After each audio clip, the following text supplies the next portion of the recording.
Since the new MPC update came out, everybody's talking about the big stuff, like the arranger, global redesign, and some other major changes. It is very cool, but today I'm going to show you the list of less obvious changes, the ones that make your workflow really faster and better. Each one of them might not deserve its own video because they are too tiny, but altogether you will feel the difference once you master them. Let's have a look at our main output. And I can see that I'm already in the plus zone. It's in the red, plus 1 point something. So if I'm finishing my project, I need to have the level below 0, of course, when I'm going to export. Previously, it was quite difficult to lower the volume, especially simultaneously for many tracks. So how we did it before? For example, I want to lower everything by -6 decibels. It's easy for that track because it's at 0. I do it like this. -6 point something. Okay, it's at 0 too, but here, for example, it's already -1.60. And I had to do a lot of calculations in my head, like -1.60 and -6, it's -7 point, and so on and so forth. And there were a lot of tracks with different levels. Well, now it's absolutely easy. Shift 1, 2, 3, 4, 5, 6, 7, 8. This is 0, this is minus, this is plus, and I do it like this, like -6 point something, and already all of them, they lowered. And if we look now here, now I'm in the safe zone, -4 and 80 something, or maybe the first one and my bass. So not only adjacent tracks, but any tracks like this, for example. The next feature is also very good. Let's say I was working and on my first track I have my drums, and here I have my melodic sample. And of course I want to have everything grouped together, so now it's incredibly easy. You double tap, for example, the sample, the melodic sample, you double tap and say position, and I move it closer to my drums. Yes, it's number 2. And for example, my plugin, let's say I have there some lead for the chorus. I want to have it at track number 3. So I do it like this. And now it's at position number 3. This is a great time-saving feature because in the previous OS, it was impossible to do it like this. Well, it was technically possible, but you had to do a lot of, hustle and bustle, change tracks and programs. Now it's extremely simple and extremely quick. And of course, you can rename your tracks in the mixer. So for example, what is plugin 001? I can double tap and say it's going to be a lead, and it's all within one window. You don't have to leave this window. It's all here. The next less obvious feature, let's see what I'm doing. I'm pressing the first track. I'm pressing second track.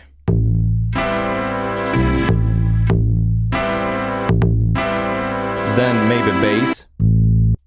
Once you press this track, it arms this track. It lets you preview what is on the pads of this track. It is so helpful because, for example, you want to adjust the level of the drums or some plugins of the drums. It saves me a lot of time. And while we stay here in the window of effects, a lot of changes happened here as well. For example, I have this plugin SP1200, or as my American friends call it, 1200. And maybe I'm not sure if I want to keep this on my sample or maybe not. So it's now very easy. Without going into the plugin, I can long press and it's muted. For example, you solo it like without soft clipper, with compressor. It saves you a lot of time again. And if you look at some empty slot right here, if you long press, it will by default add a channel strip. And a channel strip is like everything all in one, because you have the EQ, you have gate, you have compressor. So this is like the basic quick starter. Like you can long press it everywhere or every single track and it will give you the channel strip. It would be great if they give us this option in the settings to select what would be the default plugin that you long press and it appears. For example, I would select the air compressor by default if you long press it. It would be really helpful, but this is already something. And this new feature saved me not only time, but a lot of my nerves, because this is the eternal question, the eternal dilemma. What comes first, EQ and compressor or EQ? And it depends on many scenarios. For example, here in the melodic sample, let's say, Maybe I want to delete all my bass or high frequencies. Okay, let's cut out all the bass, because probably later I'm going to write my own bass pattern or something like this. And my only available slot is number 4, so I go to number 4, parametric EQ, and let's cut out highs and lows and everything for demonstration purposes. Like this. And in this scenario, if I want to delete all my bass and write my bass on top, the only correct way is to place the EQ before everything in my chain, because I want to cut out something that I don't want, unwanted frequencies, and then with compressor and everything else, boost everything that I really need. And in the previous software, I was so angry doing this all the time, and now it's absolutely simple. Number 4. And now it's number 1. I dreamed about this feature. Okay, let's go back, and something that is not completely new, but something that is redesigned in a very good way. In the previous software, it was quite difficult to explain to the beginners what is a send, what is a return, how it works, and I just had this formula where I would open Logic or Ableton, explain it there in the DAW, and then say, okay, in the MPC 2 point something, it works like this. And they say, oh, okay, now I understand it. But here in the new update, it's all laid out as if it's Ableton or Logic, so more user-friendly. So let's take the drums, for example, in this scenario, solo them. If you go to Sends and go to the section of returns, it's here. Return 1, reverb already loaded. I didn't load it. Every time you open up a new project, it's already here. Return 2, delay. It's like an Ableton. When you open Ableton, the first and the second are already for reverb and delay, and they repeated the successful formula. Why not? If you want to add some new plugin on return 3, well, you can delete these or add a new reverb, for example, the spring reverb. Delay, reverb, spring reverb on return 3, of course, mix 100%, and let's apply sends. Yes, you go to sends, and let's apply reverb to all of my drums, and you do it like this. How simple that is.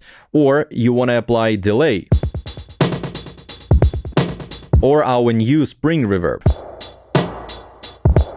Of course, it sounds terrible, but you know, it's a demonstration purpose. If you go to pad mixer, for example, you want to apply the reverb not to all of your drums, but the classical way, to snare and hats only.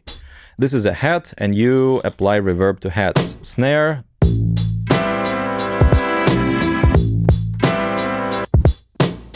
You hear the reverb is only applied to this sound and that sound. Now with the new redesign of sends, returns, it's absolutely simple to use it. Now my next favorite feature, one of my favorite features, of course, you go to XY effect, and in the setup I will choose my favorite tape stop. You know, and now you can do it like this.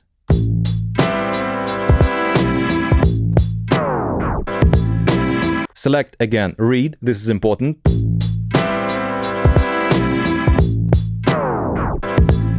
Every single user of MPC was dreaming how to automate XY effect, how to record that effect. Well, now it's finally possible. And moreover, if you go to the arranger, if you go to buses, output 1 and 2, and you see this symbol, this, you know, joint, it shows you that there is some automation happening right there. And you can record like a lot of automation. You can set up, let's go to the beat repeat. I don't know, something silly, but it works. You can see there that there is this symbol of automation. You double press it, and here, track volume, it's nothing. And then you see it's your automation 1, 2, and 3. You can edit them with your pencil, you can delete it. I will just delete it for now, but absolutely fantastic that now it's possible to automate and record the XY effect. And when you see this symbol of joints on any of your track, it means that there is some automation happening. For example, I get a lot of messages from my students who say, what is happening? I don't understand. My MPC is not working properly. Like there are some mutes or something. The first thing I say now is send me the photo of your arranger. And most usually I see this symbol of automation, and I tell my student, like, you have automation on your drums or on your sample or everything, because sometimes they just press this accidentally and they record some mutes, some panning, mixer or something like that. And of course, it's easy to delete. You go here, double press, and you look at what is happening, like flex beat or something. You can just press this bin right here, or using the erase automation, delete all. This is not new, but this representation of automation is really helpful when you forget something, when you do something accidentally. I really like it. Let's go to main output, for example, effects, and here we have a filter, a usual filter. Let's go to Q-Link. We select not screen, which is by default, but project, Q-Link edit. And on the first Q-Link, I hit the plus sign, and it's nothing new yet. Main, output 1 and 2, insert 2, cutoff frequency. And I like to press momentary because when I lower, and then it goes back to the original number. And it sounds simple. We could do this before. However, there is a new plus sign, and we can automate the resonance feature. And insert 2, it's going to be resonance. It's here. However, if we look at the filter now, we are manipulating with two parameters. However, I lower the frequencies, and you see the resonance, it shoots back into the sky and it goes down together with the cutoff frequency. I don't want it. And if I press play and do this, your ears will not like it. However, now it's absolutely possible to go here and say that we're going to flip this parameter, and it will give us mix filter. They are going in different directions. And if you have been using MPC, you know how fantastic this new feature is. Let's listen.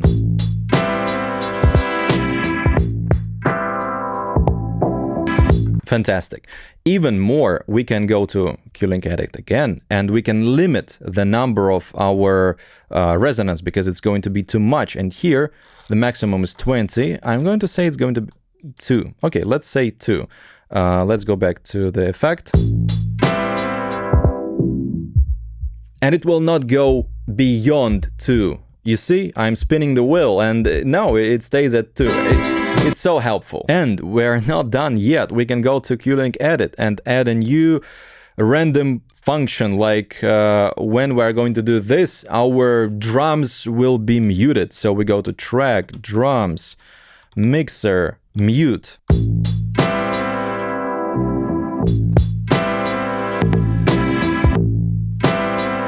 This saves you a lot of time and I would say a lot of hands, because there are 3 features. You would previously do it like this with 2 hands and 3 Q-Links. Now it's only 1. And I remind you that if you want to learn how to use these instruments professionally, MPC, Push 3 or Roland, sign up for a lesson or a course with me. The link is in the description. Let's talk about export, because when you finished your project, of course, we need to export with separate tracks. And this is nothing new. You go to menu, save, audio mix down, and instead of stereo output, you select separate tracks. And in my case, it will export 8 tracks that you are using, for example. However, the drums are going to be exported like this. And we do not want this. We need separate track for hats, for kicks, for snares, for open hats, and so on and so forth, depending on how many one-shots you have. And previously, there was a feature which was called explode tracks. And it is still here. It's, you know, you hit the pencil, explode tracks. And please do yourself a favor. Forget about this explode track feature now. And let me explain you why. Previously, when you did this explode track feature, it would create new, in my case, it would create 4 new tracks for kick, hat, snare, and so on and so forth.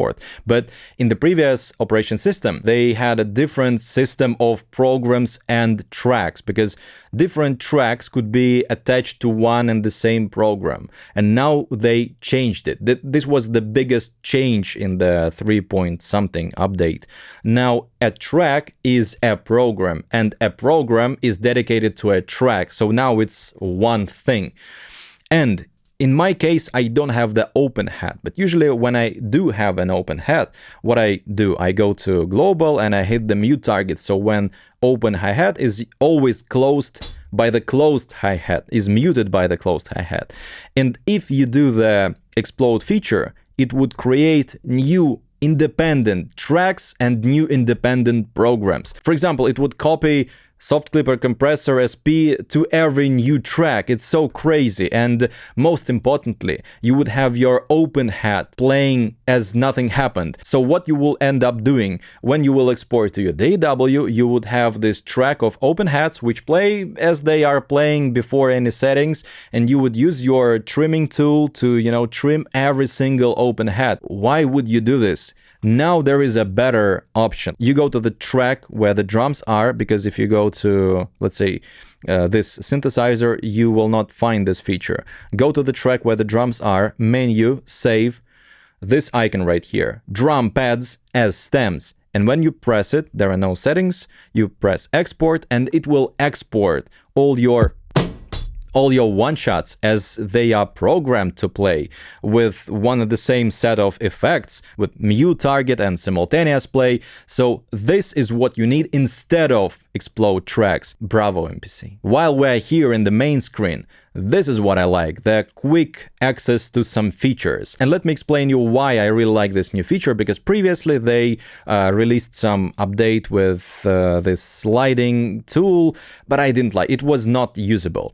And the biggest problem of all MPC Live 2 models is that some genius at Akai department decided not to include the program edit button. Now, first of all, we have this double tap, which opens up a new program edit. Now it's called track edit.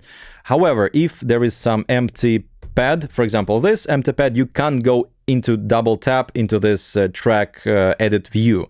So I have it here and I can assign some sample to this pad easily.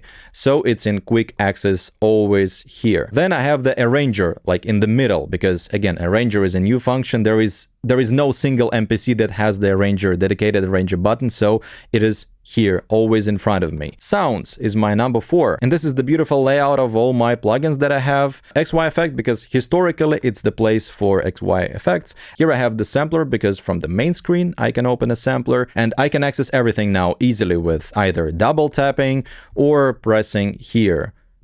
Yes, so this thing really saves a lot of time. The next thing that I really like in this update, let's go to track mute, and finally they integrated the audio tracks with everything else, because previously, I know that it's not a new feature of audio tracks, but previously they had the separation between MIDI tracks and audio tracks, and it was like an abandoned child, this section of audio tracks. You could poorly access them and it was just difficult to work with.